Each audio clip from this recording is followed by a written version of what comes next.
Oke, kembali lagi di So Jadi Pandit. Gue mau bahas beberapa pertandingan yang seru tadi kemarin pada saat weekend ada DPL dan juga tadi malam ada Barcelona. Oke, sebelum itu berarti gue sebelum masuk ke pertandingan-pertandingan lain gue langsung mau bahas MU.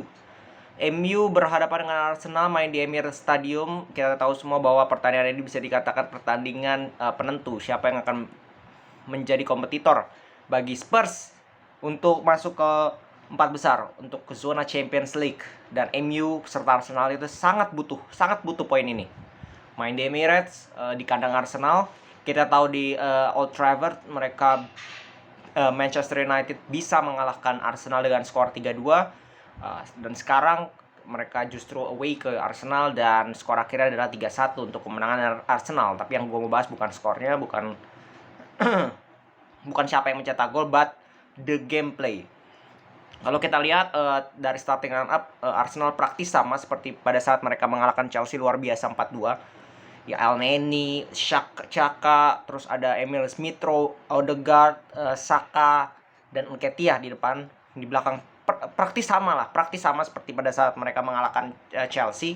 Sedangkan MU itu ada Cristiano Ronaldo yang kembali. Kemarin ada masalah kan, bayinya keguguran, meninggal, sehingga tidak bisa dimainkan pada saat melawan Liverpool. Kali ini bisa kembali mengisi starting line up. Sisanya tidak ada perubahan. Matic, McTominay yang sudah kembali, Elanga tetap di depan dengan Sancho, dengan Ronaldo dan Bruno. Di belakang pun Maguire yang kemarin mendapatkan ancaman pembunuhan, pembunuhan bom ya dari anonim yang menurut gua nggak jelas banget ya, itu tidak bisa dibenarkan. Dan semoga polisi di Manchester akan cepat mengusut itu. Sisanya tidak perubahan, Varane, Lindelof, Dalot dan juga Tejes. Nah, Arsenal ini gua rasa mereka benar-benar mendapatkan suntikan moralitas tinggi setelah mereka kemarin bisa mengalahkan Chelsea, yang memang notabene posisi mereka dekat nih dengan Chelsea. Nah, sehingga itu menambah kepercayaan diri mereka, menambah semangat mereka, meningkatkan moralitas mereka, sehingga dari awal langsung mengegas, langsung ingin benar-benar mencetak gol cepat, dan mereka mendapatkannya. Menit 3 langsung ada Nuno Tavares. Menurut gua kesalahan siapa? Itu kesalahan dua orang, Varane dan juga Tejes.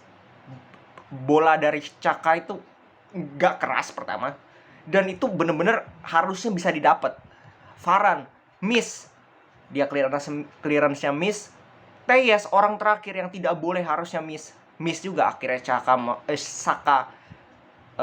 Bukayo Saka mendapatkan bola, dia ketekuk, dia shot, masih bisa di save oleh De Gea, tapi akhirnya ada Nuno Tavares yang bisa memanfaatkan celah di lini pertahanan MU dan mampu mencetak gol 1-0 cepat, nggak ada masalah. Dari menit 1-0 itu makin tinggi lagi, makin meningkat lagi semangat dari Arsenal, moralitas mereka, kepercayaan diri mereka benar-benar mengurung Manchester. MU itu praktis cuma dapat satu peluang berbahaya kalau menurut gua di 20 menit awal, itu si Bruno. Salah passing Ramsdale, Matic bisa memberikan passing kepada Bruno depan gawang. Come on, udah out of position, lu tinggal chip, dia tahan bola lagi sehingga bisa diintercept oleh Gabriel. Nah, ini gue bilang ini peluang yang disia-siakan oleh Bruno. Pertama, di menit 27 itu ada gol dari Nketiah. Oke. Gol dari Nketiah tapi ternyata dianulir karena sempat ada cek offside. Tapi sebelum itu dicek VAR, ternyata Tejes melanggar seorang Bukayo Saka dan akhirnya diberikan penalti dan 2-0 menit 32. Dan memang kalau kita lihat 32 menit sepanjang sampai gol kedua itu benar-benar MU dikurung. Benar-benar Arsenal bermain sangat mulus kalau menurut gue. Passing, jarak pendek, kombinasi. Odegaard bermain sangat luar biasa di 32 menit awal, benar-benar mengatur, benar-benar bisa memberikan prahara ke lini pertahanan dari Manchester United. Benar-benar mampu memanfaatkan kelemahan dari United, yaitu di lini pertahanan. Dan itu terbukti, mampu mencetak 2 gol dengan sangat luar biasa. Namun, inilah ketika konsentrasi dibutuhkan melawan tim yang memang memiliki pemain yang tidak butuh banyak peluang sekelas Cristiano Ronaldo. 2 menit setelah gol, umpan dari Nemanja Matic. mampu diselesaikan dengan sangat luar biasa oleh Cristiano Ronaldo dan 2-1. Setelah itu MU mencoba untuk keluar. MU mencoba untuk menguasai pertandingan, tapi tidak banyak peluang juga yang didapatkan. Tidak banyak juga, mungkin ada mistar dari Diogo Dalot dan juga shooting dari Tejas, itu pun dari luar kotak penalti. Artinya MU ini kesulitan untuk melakukan kombinasi, membuat peluang, meng-create chances di area kotak penalti. Nah, itu tugas siapa? Harusnya tugas 3 pemain menurut gue yang di belakang Ronaldo, Bruno, Sancho, dan Elanga. Ternyata nggak ada yang bisa melakukan itu, dan terbukti umpannya itu juga dari Matic. Itu pemain gelandang bertahan kan, itu shame banget gitu, memalukan banget untuk 3 pemain di belakang Ronaldo tidak bisa memberikan peluang sama sekali. Justru Ronaldo berkali-kali yang membuka ruang untuk mereka. Elanga dapat trupas, dijatuhkan, ya memang kontaknya sangat minim. Harusnya dia bisa shooting langsung, kenapa dia dribble terus? Nah, itu kembali lagi decision making. Sama seperti Vinicius di awal-awal di Real Madrid. Cuman Vinicius punya skill yang jauh lebih bagus daripada Elanga. Maka duel 1 lawan 1 itu sering menang Vinicius. Elanga ini udah skillnya pas-pasan, decision makingnya juga masih kasar. Nah, ini yang harus diperbaiki kalau dia mau menjadi andalan di bawah Erik ten Hag nantinya. Masuk babak kedua, praktis MU menguasai. Mereka dapat beberapa peluang juga. Mereka bisa menguasai, mengurung Arsenal sampai menit 60. Sampai penalti seorang Bruno Fernandes yang seharusnya itu menjadi gol, dan kalau itu menjadi gol itu bisa memantek semangat dari para pemain Manchester United, dan bisa sekali untuk MU yang justru berbalik menang pada pertandingan kali ini. Tapi yang menjadi memalukan sekali, kita nggak tahu apa yang terjadi. Rangnick juga sudah mengkonfirmasi bahwa tampaknya Ronaldo tidak siap, atau istilahnya ya mungkin dia lebih menghargai Bruno sebagai kapten, makanya dia memberikan kesempatan kepada Bruno. Ternyata Bruno mengecewakan untuk mungkin kesian kalinya dia melakukan hal demikian, diberikan penalti tapi tidak gol. Terakhir itu lawan Aston Villa di Old Trafford, tendangan yang melambung tinggi. Sekarang dimana dibutuhkan penalti ini masuk, dia gagal. Ini membuktikan mental kapten loh Bruno. Ini menunjukkan mental kembali, dan gaya penaltinya itu kan basi banget. Jorginho itu sering gagal kayak gitu. Itu yang buat Italia nggak lolos penalti kayak gitu gayanya. Bruno juga kayak gitu, sering gagal. Dan dia tetap melakukan itu. Kenapa lu nggak langsung jebret aja gitu kayak Ronaldo, nggak usah banyak basa-basi gitu. Nendang penalti ya tendang aja gitu kenceng. Tendang aja, lari satu nafas, tendang. Kenapa lu mesti gaya-gaya dulu lah kayak Pogba lah? Aduh, ampunan gua. Ya, gua nggak melihat itu suatu hal yang baik gitu dari Bruno. Akhirnya setelah itu mentalnya drop, nyaris drop. Kebobolan 3-1, abis itu benar-benar habis. Benar-benar habis. Mereka bingung melakukan apa, paling ada 1 peluang dari Dalot yang kena tiang lagi. Jadi ada 3 total tiang ya, 1 dari penalti, 2 dari Dalot. Memang kalau kita lihat secara overall, MU tidak bermain lebih buruk daripada Arsenal. Tetapi kenapa yang membuat Arsenal menang adalah efektivitas. MU punya peluang menurut gue jauh lebih berbahaya daripada Arsenal.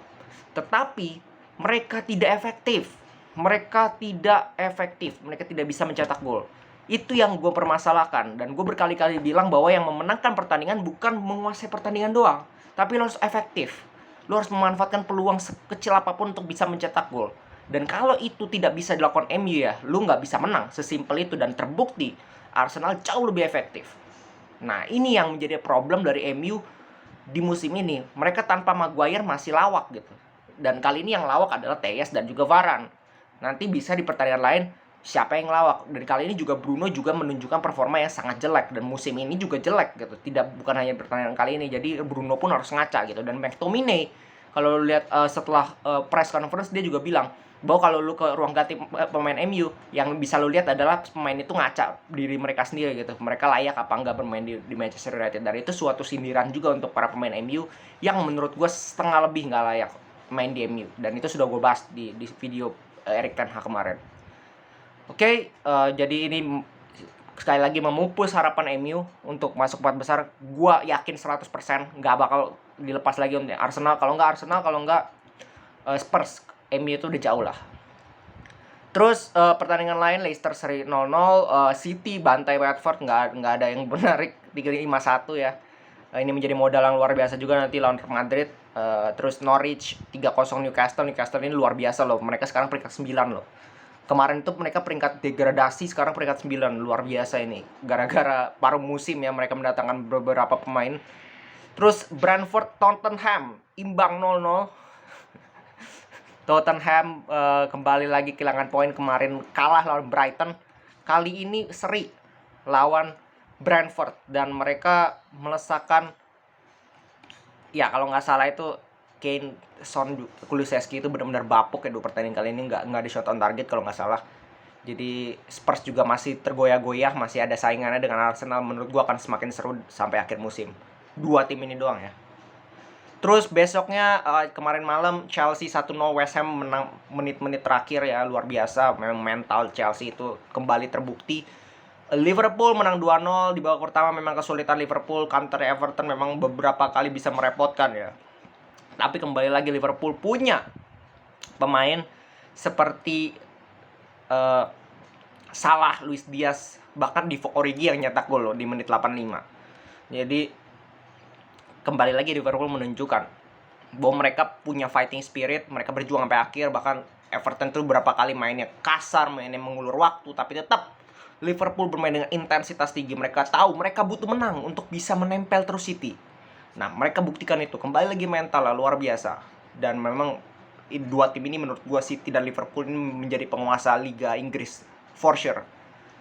Nah, kita masuk ke pertandingan terakhir tadi malam. Kembali lagi salah satu tim dari Spanyol yang mengatakan, salah satu pemainnya mengatakan bahwa Madrid beruntung kita datang terlambat. Ya, kita datang terlambat.